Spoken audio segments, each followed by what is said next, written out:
Be a part of the best pro wrestling podcast today by supporting the Going In Raw Patreon. You can enjoy access to the live taping of the show, exclusive merchandise, and patron-only episodes, and so much more. Support Going In Raw today. Click the link in the description. Hey, friendo, Steve here. And Larson. Yeah, welcome back to Going In Raw Matt Chat, the only place here at youtube.com/Stephen Larson, where we take the video questions from our $20 and up patrons over at patreon.com/Stephen Larson and answer those questions in a debate-style format. That's right. We're also available at Pro Wrestling Tees at prowrestlingtees.com/Going In Raw. This shirt right here. Many more shirts. That is not one of them. Not one of our shirts. Many other shirts, though. Got one behind the camera. It's a Going In Raw shirt. There's a Slow Wolf Slow Wolf shirt. Oh, that's what I forgot to wear today. I could have worn I forgot I have that. I washed it. I wore it. You should have wore it. I should have wore it. Anyways, we are here to debate pressing issues in the world of professional wrestling. Larson. Oh, we should also notice the programming change. Yeah. Matt Chats on Sundays now. We get 2 Matt Chats a month. Yeah. We're every 2 weeks. Scale it down a little bit. A little bit. We're going to reshuffle some things. You may have noticed that Friday, this past Friday, saw the return of Dirt Sheet in its original form. Friday Dirt Sheets. Friday Dirt Sheets are back for the foreseeable future. Matt Chats moved to Sunday at least twice a month. Yes. That's the plan now. Yeah, very exciting changes on Going In Raw. We're always trying to make stuff better. Yeah, I like when you come over and you say, hey, let me ask you something. And I'm like, oh, nice. He's been thinking about the channel. That's always good. Because I have let me ask you something. Do you ever think about what our final form would be? Like long term? Not really. Sometimes I do. I have ideas, but I'm like, I consider this whole thing a process, and if you ever say this is what our final form is going to be, I think you run the risk of limiting yourself. No, man. Well, final form would be us clearing $1 billion a year. Oh, that's all I really think of. That's never going to happen. Don't ever say never. See, you're thinking too small now. Talking about limiting ourselves. Never. Our first question comes to us from Alex Knight. Knight. There's a K in front of it.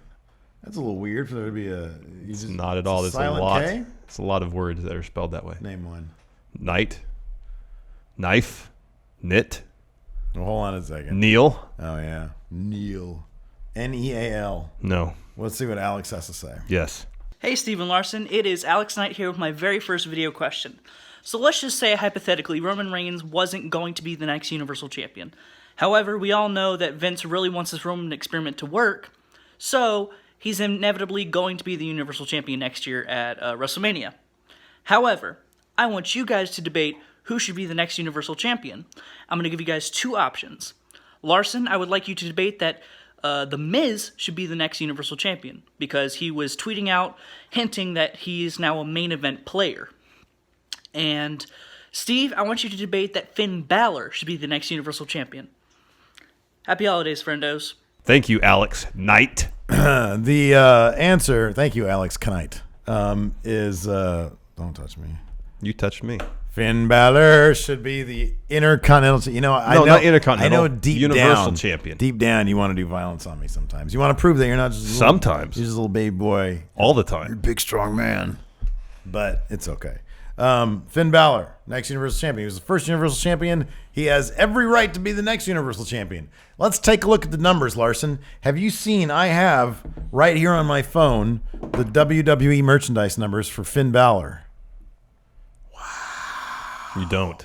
They're huge, LA. Huge. Remember that guy? Yeah. He was the car guy. I don't remember that. He was a car salesman in LA. Oh. And he'd say, these deals are huge. Oh, I don't remember that at all. Anyways.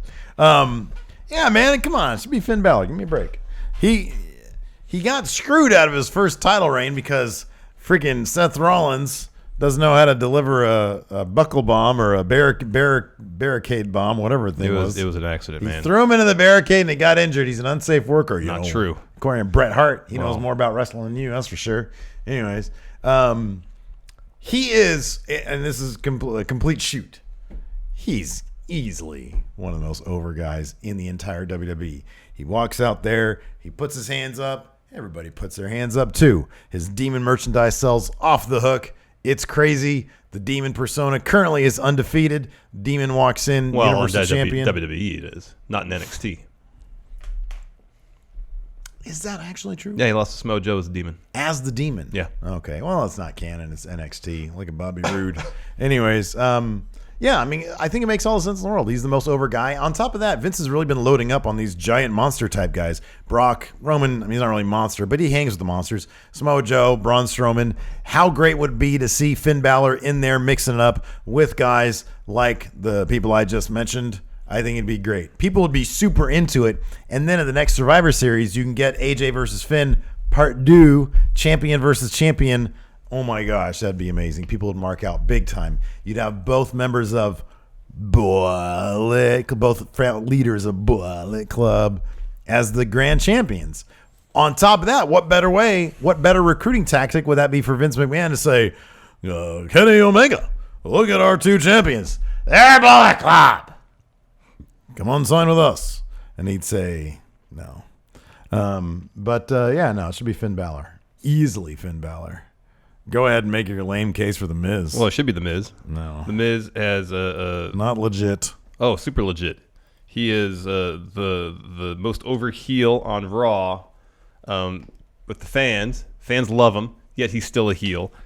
He has a built-in story with Roman Reigns. Oh, I forgot to do this for Finn Balor. You did. Do I look cool now? Everybody looks cool. You got to put your hands out like this, too. There There you go. Anyways, sorry he has a built-in story with Roman Reigns. Roman Reigns took the Intercontinental title from him. Miz is off shooting a major motion picture right now. Upon his return, perhaps after WrestleMania, Roman Reigns will now be Universal Champion. Miz can say, you took what was most important from me. I'm going to take what's most important from you now, that being the Universal Championship. Their match for the Intercontinental title was good. Miz does great promo work. Imagine the shoot-style promo he could do in Roman's direction. on his iPhone. Yeah, in the car, on his iPhone, in the ring, F-bombs. during Miz TV. All great stuff. The Miz is on the precipice, I think, of catapulting himself back into the main event scene. His previous reign as WWE Champion wasn't that great. His main event match at WrestleMania 27 wasn't that great. He has matured a lot as a person. He's a whole new person. As a wrestler. And I think now he is very much ready for return to the main event. And I think a program between him and Roman Reigns would be outstanding. Him being the one taking the Universal title off Reigns would be outstanding. And then Miz can get the program with Finn Balor. They laid the groundwork for that for a little while. Get the belt on Balor that way. That way you don't have a face versus face showdown for the Universal Championship with Reigns taking on Finn. Have Miz take it off him. Have that Universal title for 4 months. Get in a program with Finn. Have Finn be the one to carry it after that. Can I be honest with you? What? I kind of like your scenario better. It is better. All right, relax. I just gave you a freaking compliment. I'm confirming that you gave me a compliment. For the reaction that we would get from Miz and Roman alone, I would love for Miz to be the next Universal Champion. The crowd would eat it up so hardcore. Yeah. The problem is you would have to then transition. You'd have to transition to Finn Balor because the Miz, I'm not sure how long he could sustain a face run when he so needs to be a heel. Who? The Miz. No, Miz would still be a heel. Yeah, I know, but dude, once he wins that, he's not gonna. It's gonna be one of those things where you're not. Really No, I understand your point. I think is if he beats Roman and bests Roman not only in the ring but obviously on the mic. Yeah, he's gonna turn to the face of that program. Yeah, and if you want to keep him as heel, you have to get him in a program with somebody who is unquestionably over as a face. Mm-hmm. Someone like Finn Balor. Yeah. I think that was what you're trying to say, correct? Yeah, I don't know. I just don't know how long he can keep being heel, being as good as what he is. Yeah, pretty much.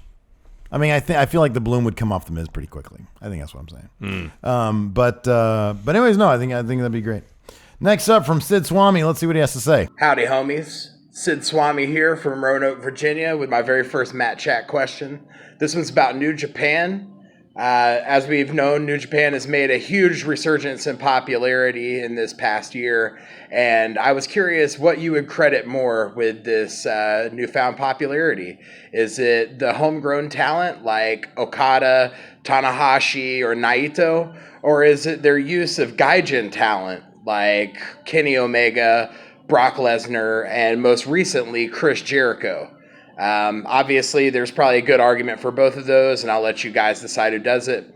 Two sweet friendos. A lot of alliteration there with the S's there, Sid. I love New Japan questions. Oh, thank you, Sid. Sid, thank you for your support, and welcome to the Matt Chat family. Mm-hmm. Why is New Japan more successful now? No, I'll tell you why. Go ahead.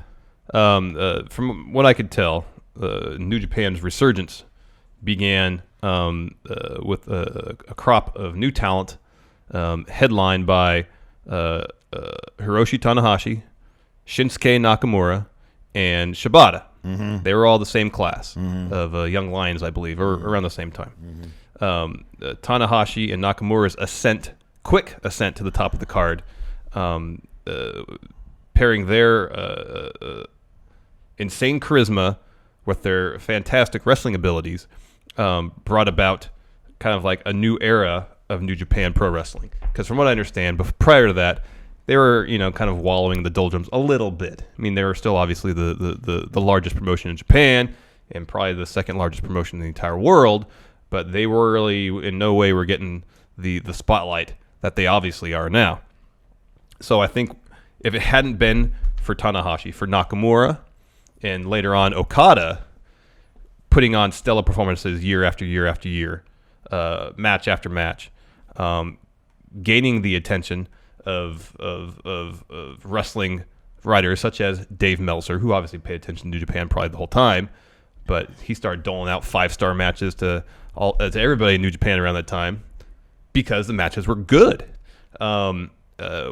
Shortly after that, you had the arrival of Finn Balor, of Carl Anderson. They're not homegrown guys. I understand that. I'm supposed to talk about that. I'm understanding that. But I'm saying without that initial resurgence, like Nakamura made New Japan seem like a cool place to be because he's a cool guy. He's really cool. He's really cool. There's no debating that. No, Tanahashi seems like a cool guy. He's kind of dorky. Love and Energy is not cool, man. But the air guitar's cool. Yeah, it's kind of cool. It's pretty cool. Yeah. So I think without that, the homegrown talent kickstarting things, I don't know if it would have been as appealing of a place for gaijin wrestlers to come to, and I don't know if it would have sparked this renaissance of New Japan to how we see it now. Because I said first Tanahashi, Nakamura, and then Okada, then Naito, and now you have Takahashi. Oh, Kushida was in there as well, that second crop. And it seems like they continually churn out outstanding young talent via their Young Lion program. And they seem like they always have new stars ready to push up the card. That in turn attracts some of the best international wrestlers to the promotion. And then you have great matches across the board. I think that's really spurred the resurgence was the homegrown talent. Now you go. All right, man. I got one word for you, Larson. Bullet Club is for real. It's Bullet Club, man. It's foreigners. Here's the thing, man.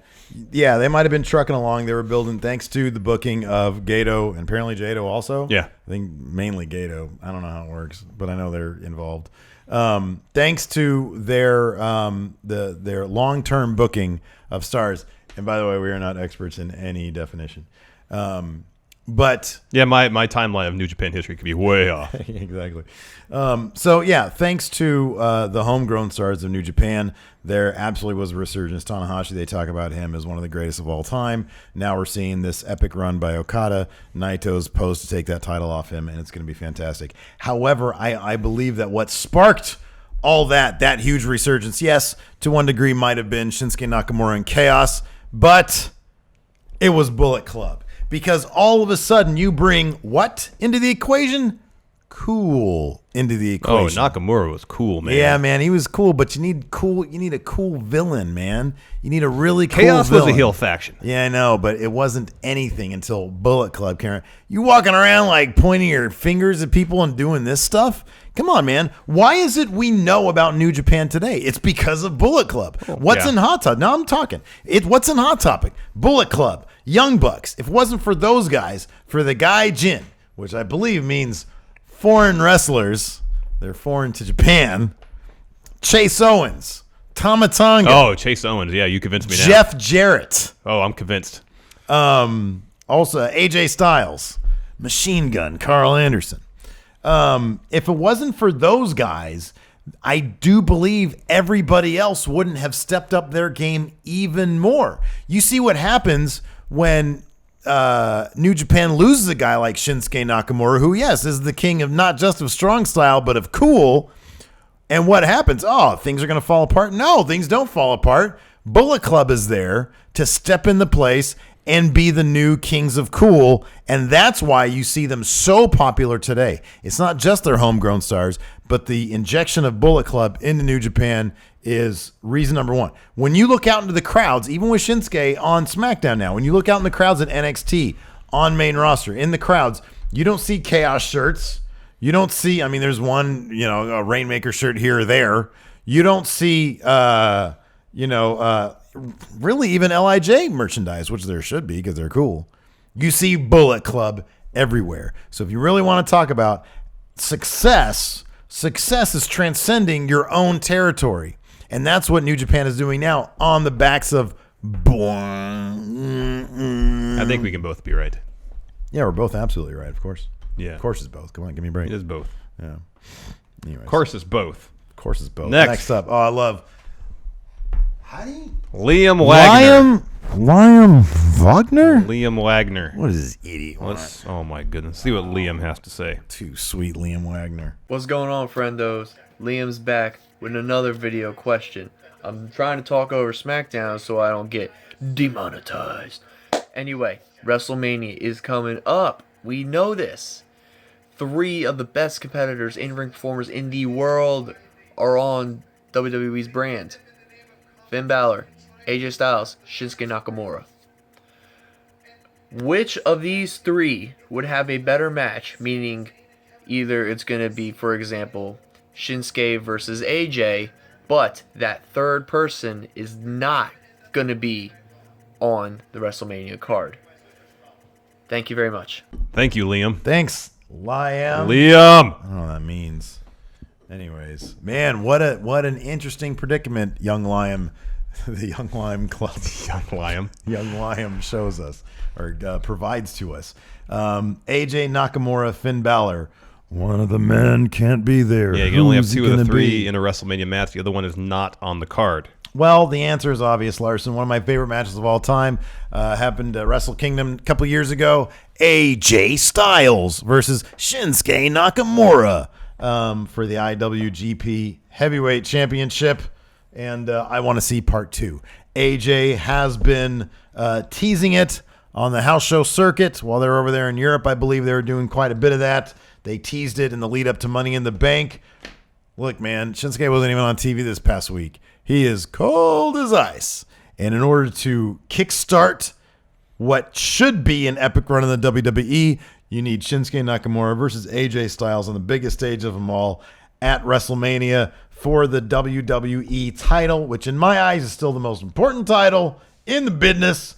And let them put on the match we all know they can and should put on. I'm sorry, Finn, but you are not real. He'd have to get left out. Look, we got to see the WWE without Finn Balor after his SummerSlam incident a year ago. And yeah, it sucked. I love Finn Balor. I love Finn Balor.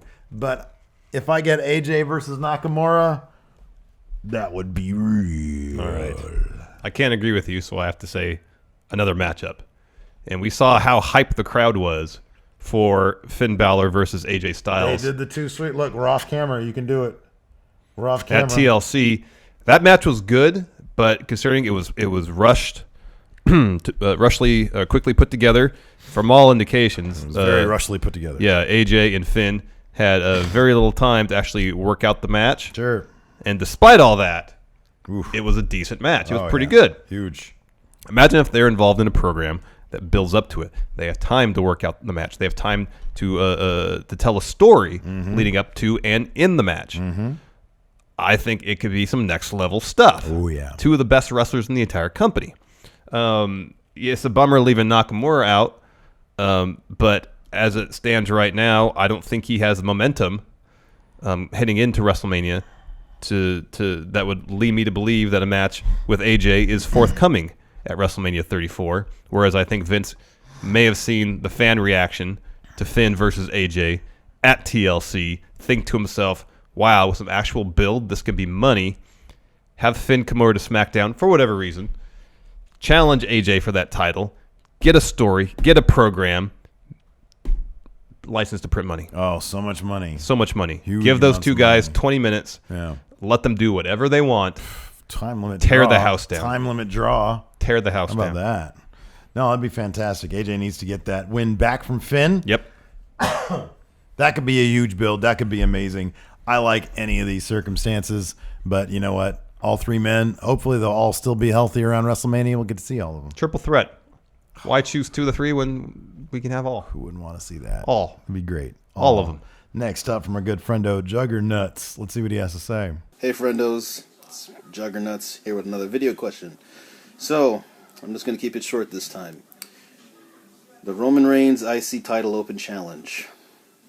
Are people going to be into it, or are they going to see it as nothing more than a rehash of what Cena did in 2015?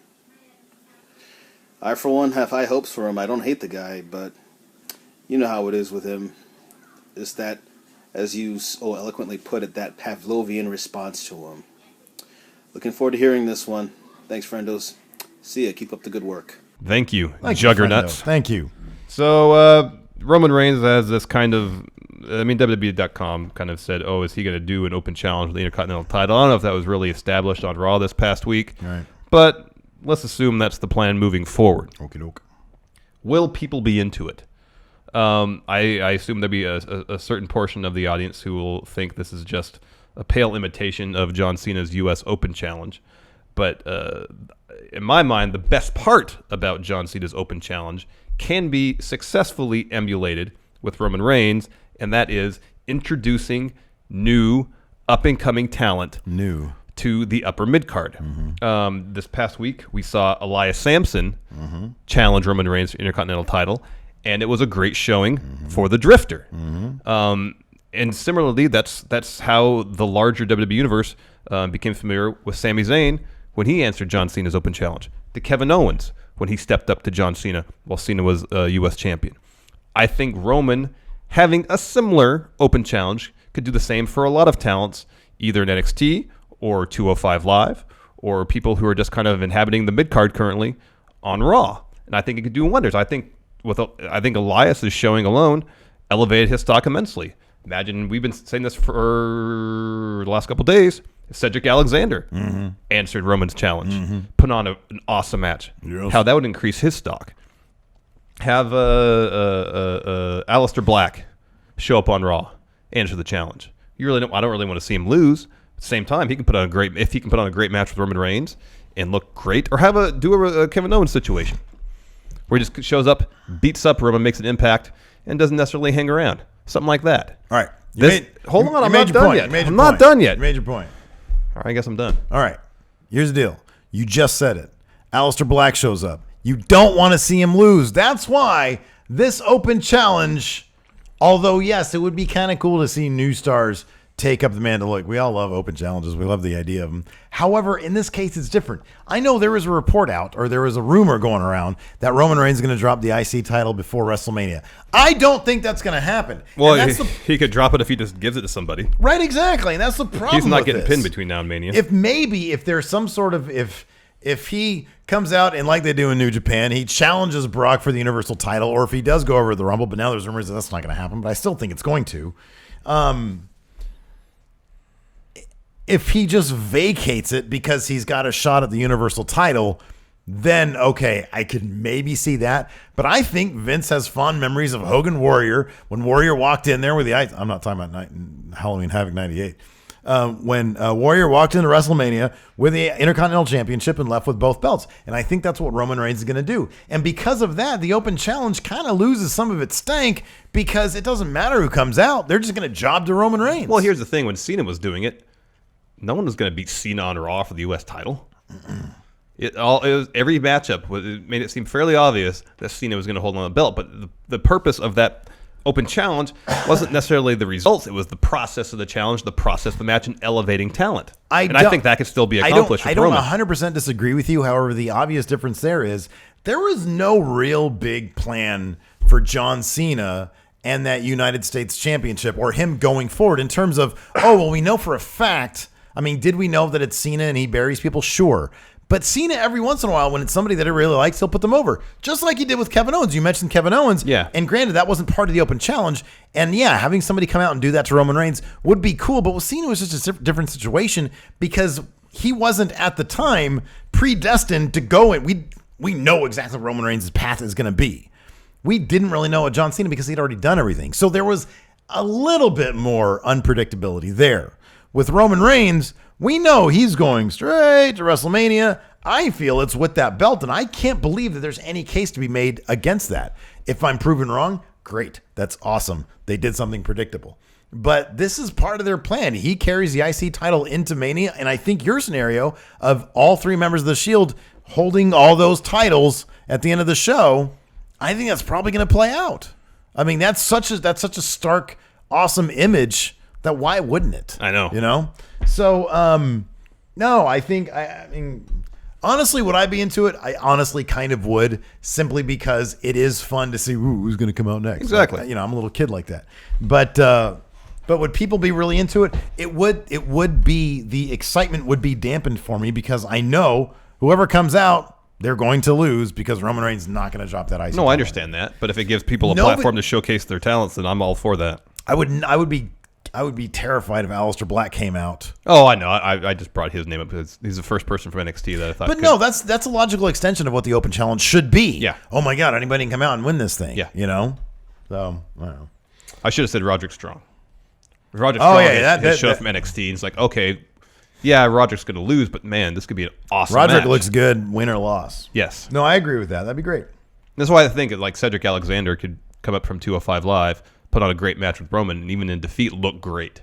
Yeah, I know. In his situation, I would just feel like, man, I mean, yeah, it'd be great. It'd be a great opportunity if he puts on one of those Jason Jordan style matches where it's like, holy crap, he looked really good in defeat. Yes, you're right. That could do wonders for him. But still, seeing him come out and understanding completely, this is going to be a loss for him. I don't know. It'd be a bummer. I wouldn't focus so much on the results, just the process. Wins and losses mean everything, It's man. the predetermined sport, man. Means everything. Okay, one of the three criteria. Kayfabe. Yeah, but that's the third criteria. Second to... Oh, you never told me they were power ranked. Yeah. Oh, wow. Being good is top criteria. Oh. Legacy is second, and then kayfabe is third. Because kayfabe is largely out of your control, whereas the first two are partially... Well, being good is nearly entirely in your control. Wrap it up. Legacy, partially. Wrap it up. Next question from Adam Mayhem. Let's see what Adam Mayhem has to say. Buenas tardes, Friendo Universe, y bienvenidos to another edition of Chit Chat with the Champ. I'm in a really good mood that I'm sure my job is about to crap all over. But, Steven Larson, I have a question for you guys. We've all been seeing this female call-ups and re-debuts and all that, you know, over a SmackDown and Raw this past week, and I'm loving it, especially because I absolutely adore Ruby Riott. But you know, you look around, you trickle around, you see, you know, you have like about 8 women in Raw, about 7 on SmackDown. With this edition of 3 and 3, you have about 21. You know, you add some Nikki Bellas in here and there. So I believe this is all coming and just building towards that female Royal Rumble in January, which is great.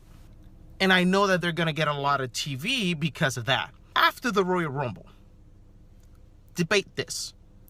What comes next? What are we going to do with all these females in order for them to get TV time? Do you guys think that they should have their own WWE Network show, just like 1 hour, like something like a 205 Live, but just females? Or do you think that would be considered some sort of like demotion type deal? All right, guys, take it easy. Too sweet. Thank you, Adam Mayhem. Thank you, Adam Mayhem.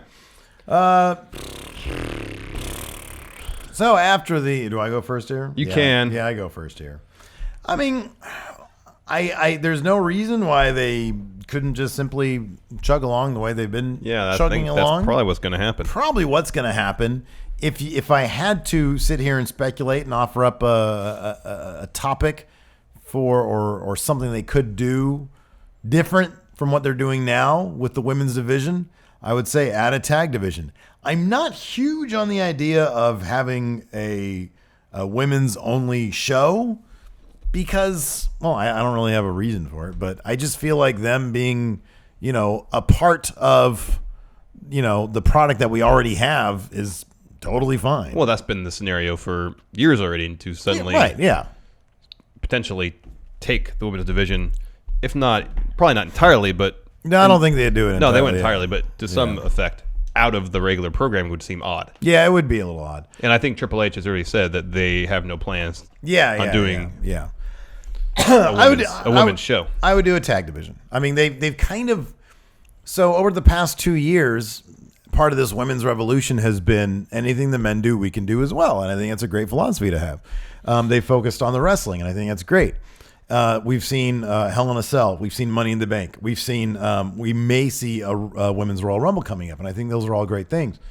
I think the last thing that you really maybe need to do is women's tag team wrestling. We've noted this many times. According to a couple sources, they've signed many people from the Mae Young Classic, and they're not stopping there, So I could absolutely see a women's tag division. You get to jam more people in, the same amount of screen time. And I don't see beyond the obvious issue of, well, how much time do we have in our show? But it's the WWE. Look, man, you've got 5 hours of programming to mess with. Plus, there was some talk about a Facebook Live show that they've been negotiating with or something to air after SmackDown. I don't know what's going on with that. But look, I think that a women's tag division would be really fun. I think it'd be great. I think it'd be a spotlight for more people to get on TV. Why not just go ahead and do that? It's I think if you bring that to Raw and SmackDown, or maybe just Raw, I don't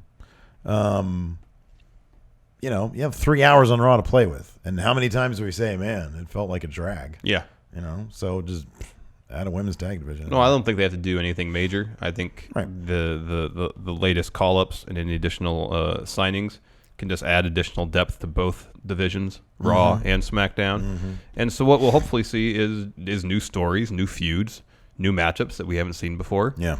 And just that alone will keep things fresh. And people might not be on TV every week. But as we see with NXT, sometimes that works for the benefit of storylines, where people are gone for a week or two. They come back and their presence feels more important because you don't see them every week. Look, Shinsuke Nakamura wasn't on freaking TV this week. I know. Last week he was a lumberjack. So maybe when he's actually involved in a real story, his presence will feel important because of it. Yeah, they have no idea what they're doing with him. Next up. And it's a bummer. Christian, let's see what Christian has to say. Hey, friendos, it's me again, Christian, here with another Matt Chat question.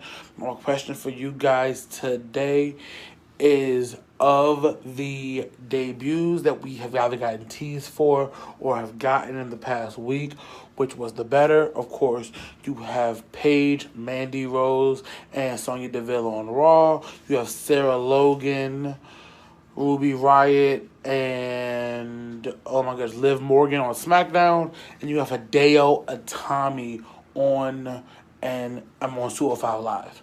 So my question to you guys is, which is the better fit? Thank you guys again for all you do, and have a good one. Thank you, Christian. Thank you, Christian.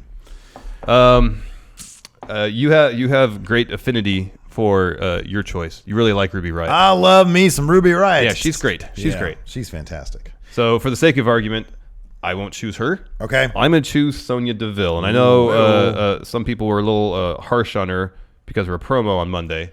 I will say this. In the face of What Chance She did not break character. Yeah. She did not lose her spot in her script. Yeah. She maintained her composure and finished that promo.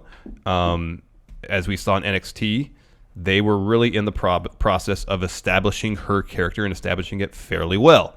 There was video packages, vignettes, showcasing her MMA training, but also, showing off who the character of Sonya Deville was in relation to all of that. Her matches in the ring stylistically were focused on MMA, but there was also opportunity to show her character. Serving as one of Paige's, as you like to call them, henchwomen, is a good fit for her right now, based on her packaging, based on her style, based on her character. She fits in, I feel like, pretty seamlessly with what Paige is trying to do and what WWE is trying to do with the Absolution faction. And it allows her an opportunity to not necessarily be in the foreground of a story, to learn on the job, wrestling 5 nights a week, get better in the ring, get better in the mic. And I think it's just a really good situation for her, who I don't think she's been wrestling very long. But in that short amount of time, remember we saw her when she was still Daria Baronato at a house show here. Yeah, sure, yeah. And you could tell that she hadn't been doing it very long. And a year later, less than that, I think, she's shown a remarkable amount of improvement. Yeah. So my hope is, based on this situation, based on the fit with her character, her talents, her spot with Paige will give her an opportunity to grow as a performer. Can I add something to your Sonya Deville bit? You know who I could see maybe a parallel with? Ken Shamrock. Yeah, I can see that. Yeah. Because he didn't need a lot of words, and in fact, he was best when he didn't say a lot of words. But her look is so legit. Yeah. Like like with Mandy Rose, I've said this before, and I'm not, I don't want to criticize, but with Mandy Rose, she does kind of come off. I mean, a lot of people have said this. She kind of comes off like a blonde Eva Marie. A little bit. And I kind of see that. I mean, superficially, I can see that. Superficially, yeah. The general look. She's based on what we've seen of her in the ring. She's way better than Eva Marie. Sonya Deville looks like she's going to eat you up. Yeah. She looks like she's going to do violence on you, and I think that's fantastic. So if they stick with that part of her, where she might be the one, and sometimes it's the subtle things that you can throw in there that the crowd will recognize, where she's the one who comes in and delivers the kill shot. Yeah. She's the one who comes in and people get kind of more freaked out about because you know what she can do. She taps some people out. Yeah. She can totally be kind of the Ken Shamrock. That's another thing that I could have mentioned in the with the women's division is you have so many women competitors now. Maybe instead of a tag division, maybe give them a mid-card belt. Yeah. Because I could see her as sort of the IC champion of the women's division. Yeah. Perhaps. Down the line. I love Ruby Riott. I think she's fantastic. I think since the moment she hit NXT, she was absolutely ready for primetime. So this call-up makes absolute sense for her to be called up as a leader of her own little mini faction, the Riott Squad. Yes. I wonder, I'm guessing no, if they're going to connect them in any way to Absolution. That's what I was waiting for to see on SmackDown. It seems like no. I'm fine with They're that. just operating with symmetry. Look, man, as much as we love to sit here and say, okay, man, look, how great would it be? You got Kevin Owens wearing an Undisputed Era shirt and Undisputed Era's at NXT, and then Daniel Bryan's got all those friends there, the Mount Rushmore of wrestling. Thank you. And then you got Paige coming up with NXT girls, and there's this happening, and all seems mirrored. I don't think it is. No. I think they just take this day by day, man. Yeah. I really think they do. So I don't think there's any grand scheme. But hey, you know what? In my mind, that's better for Ruby Riott because she won't be an underling of Paige. She can be her own thing. And I honestly, at this point, I really don't see her being heel that long. I think that her packaging is so, I want to say charming, and you just want to get into her total vibe, like her music and everything. And I get that, like, maybe they should have changed that because she's a heel now, but I don't know, man. I think that her packaging was perfect from day one. Yeah. She's packaged like a superstar regardless of where she stands.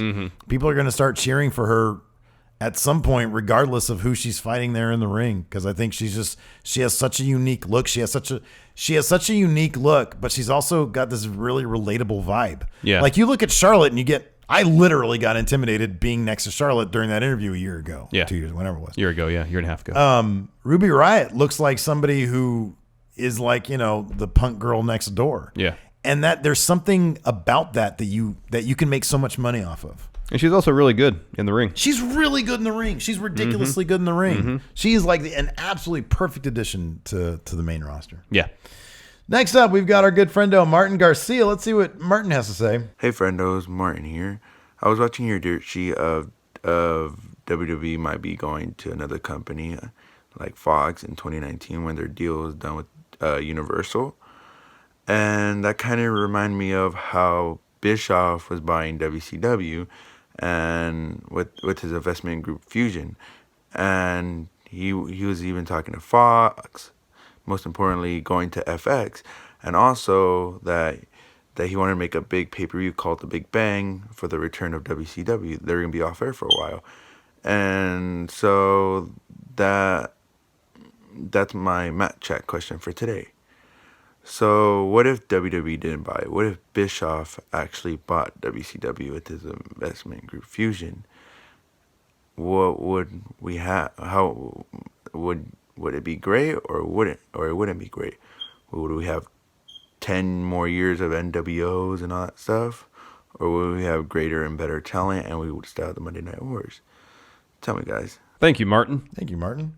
You want to go first? Yeah, I'll go first. So alternate universe time. Yeah, Larson. I know. I think in a previous thing I said something. If WCW was still around, they wouldn't actually be around. They'd be out of business. Yeah. But you're going to take up that position this time. So instead, I think they would probably still be in business, but they would essentially be in the same position that Impact is in right now. Ouch. Which might be worse than being out of business. Which, yeah, let's set the timer on how long that's going to last. Might be worse. Wow, that's good. They'd be dealing with constant money issues. Yeah. Seemingly, virtually on the edge of bankruptcy at every turn. Issues with talent. I don't know. It just kind of feels like. I always go back to the story of Hall and Nash locking Bischoff in the closet. Yeah. When he fired X-Pac. Yeah. Right. So he was supposed to be the boss. Yeah. And yet they didn't respect him. Oh, no. He didn't have any real authority. No. He just liked motorcycles a lot. He liked motorcycles. And I don't see why that would change if his plan was to continue with WCW as it was at the time of early 2001. I don't think people would still respect him. I don't think they respect his authority. Yeah. And as such, I think he would be completely like run over at every opportunity. And that's no way to run a business. Correct.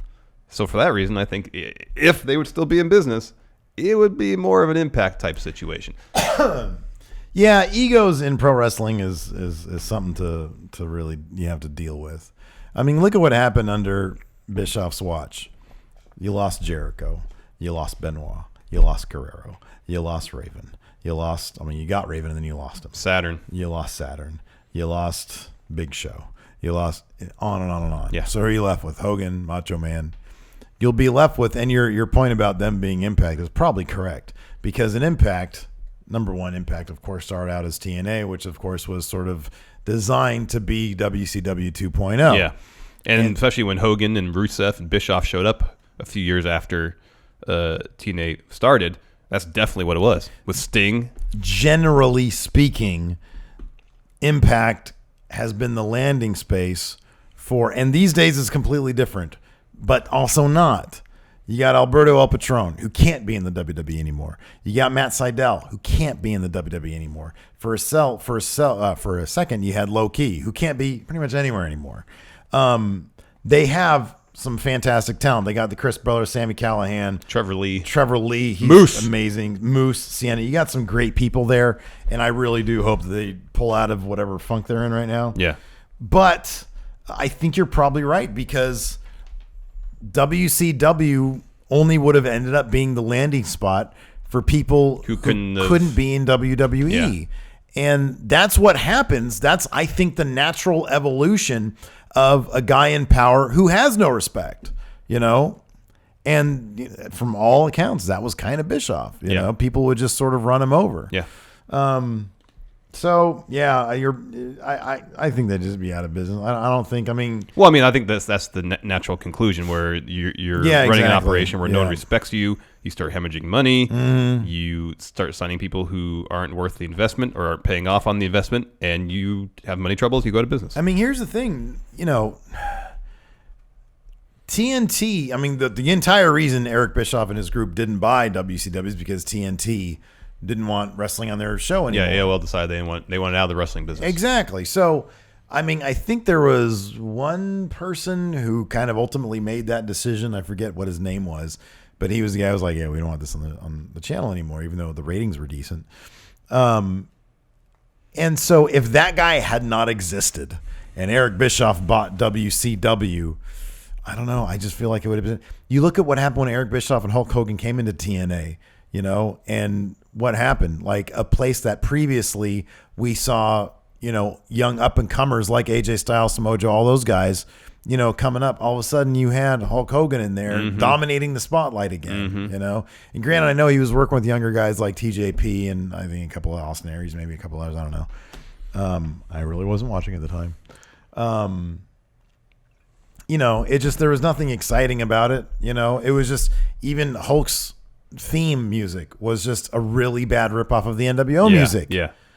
And that's what you're going to get. Eric Bischoff, what did he have some good qualities in terms of creatively what he did? Sure. Yeah. Here and there. He knew the right people to rip off. He knew how to use he actually knew how to use his cruiserweight division to a degree. Yeah. But I mean, was his tenure also kind of overrated by a lot of people? Oh, yes. Yeah. So yeah, they would not be in business. Next up, we've got Daryl the Cat Takahashi with a question for us. What's good, Steve Larson? Many friendos out there. It's the Cat Daryl Takahashi. My question for Matt Chat this week is, what do you feel was an overall just worst WWE product? WWE's reboot of ECW, or the original NXT that was recorded in 2009-2010? Thank you, the Cat. This is rough, but I'm going to say... Wait, who goes first? Oh, I'll go first because you went first last time. Yeah. I'm going to say what they like to call the WWECW. The ECW reboot. I remember watching this. I remember being very excited about this when it was first announced. Ooh, WWE, they're going to have Paul Heyman in there writing it and taking over everything, and freaking they're going to bring back all the originals, and then it's on Sci-Fi Channel. Really? Well, that could be cool. They have a vampire character, really. Oh, Lordy B, that's not good. That's what it was. It was, crowd-wise, what 205 Live is now. Because they would film after the actual shows when the crowd was dead. Yeah. They didn't care. Then they started bringing in, like, Christian. And they'd bring in, well, look, I like Bobby Lashley. But Bobby Lashley was a main event polished guy. ECW is not about polished guys. And so, to me, and granted, I don't know the exact history of ECW. In fact, there's a part of me that wants to go watch some of it. Maybe we'll do a going in review on like a random WWE ECW episode. I read some of Botchamania, Matthews from Botchamania. Yeah. He does reviews on old ECWs. And sometimes they're absolutely fascinating because like the weirdest names would come through there. But, I mean, come on, man. You go back and you look at the excitement and the energy that you saw in the original ECW back in the classic days of 96, 97, 98 even. And man, it was just to watch a polished product with zero energy, with no passion, with a random cast of characters. Kane, Big Show were ECW champions. That was terrible. I mean, if they had the one name I'll say that was actually kind of cool was when they brought in CM Punk in sort of his, I think he debuted on ECW, WWE's ECW, or if he didn't debut there, he was eventually their champion. And that's a great name to have for like an ECW reboot. But I was excited when they sent out that survey that said, would you be interested in a TV 14 ECW? Because if you look at those old ECWs, I said this before, it wouldn't take much for some cool, and I know there's lots of great indie promotions out there. Wrestle Circus, House of Hardcore, all sorts of great indie promotions out there who have kind of a cool vibe. But like some of the promos that they would do, that was just simply, hey, I got the video camera, let's do a quick thing right here. Yeah. That made it look, I know Paul Heyman was very influenced by the Tarantino vibe. That made it look like that kind of stuff. Yeah. And I don't know. I think it'd be great if WWE brought it back, but did it right, Yeah. That did it in a correct way with some blood. Some blood's okay, some cursing, TV 14, some old school type promos. None of this cheesy, overly scripted backstage stuff. Yeah. It can be rough around the edges.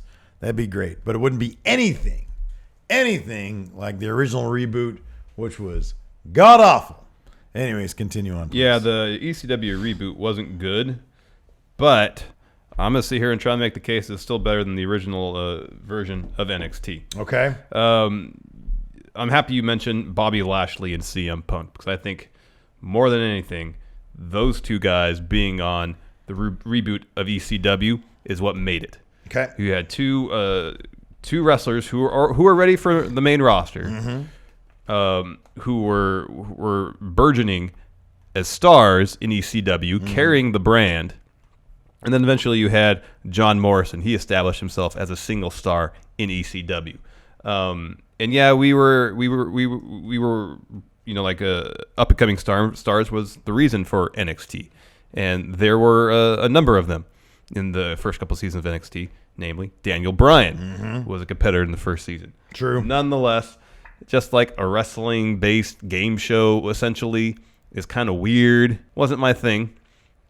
ECW wasn't boring ever. It might have been bad. Yeah. Sometimes bad wrestling is way better than boring wrestling. That's not a bad point to make. So, give me ECW reboot. Early CM Punk. Early Bobby Lashley. Well, maybe we'll have to go back on and revisit some of that stuff. Agreed. Let's see who's up next. JT Hosak has a question. Let's see what JT has to say. What's up, friendos? This is JT, the Professor Hosak, with another question for Matt Chat. Sorry, I look like trash. I'm taking a break off, but, nobody likes garbage better than Braun Strowman. Anyways, I had a question for you. A lot of the times we talk about sometimes things get a little stale, and we talk about the whims of Vince McMahon and the McMahon family. I was wondering, should or would the WWE benefit from having somebody new at the helm? A new family, a new individual. Steve, I'd like you to say yes, and who would that be? And Larson, no, and why the McMahon family is still best for the business. Thanks, guys. Bye. Thank you, JT. Thank you. I go first, right? You go first. All right. Vince sometimes, he's out of touch. He is. Are we good? No. But you got to give the man credit for taking a regional promotion and building it into a national wrestling juggernaut. Oh, for sure. So Vince these days, it's easy for us to criticize because he does get a lot of things wrong. But in the grand scheme of things, he's gotten a lot of things in terms of wrestling right. Well, because of him, we have a job. Go ahead. Yes.